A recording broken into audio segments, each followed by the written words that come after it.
大家好，我是田园，今天给大家分享一个奶香小排包的做法。首先我们准备230克的高筋面粉，先加入2克盐，再加入3克酵母粉，接着我们先加入20克的白糖，最后我们再加入20克的奶粉，接着我们用筷子先把它们充分搅拌均匀，搅匀后先加入35克的鸡蛋液，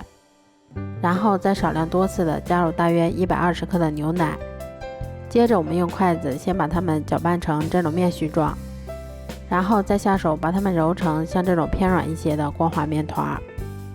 接着我们先加入20克室温软化的黄油，然后再把它移到面板上，像搓衣服一样继续给它揉搓10分钟左右，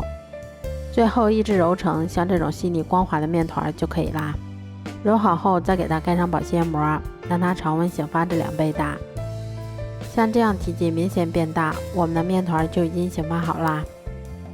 接着我们把它移到面板上，先给它揉一揉，排出里面的空气，然后再用手先把它搓成长条，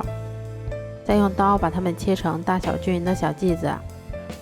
我们取一个小剂子，先给它揉得细腻光滑一些，然后再把它轻轻地按压成小饼的形状。接着我们再把它擀成厚度约3毫米的长方形饼皮。擀好后，我们再像这样先把它从一头慢慢的卷起来，最后我们再把它稍微搓细搓长一些，像这样我们的生胚就做好啦。都做好后，把它们依次放到铺有固油纸的烤盘里面，然后再给它盖上保鲜膜，让它2次醒发30分钟左右。醒好后，我们在表面先给它刷上一层鸡蛋液，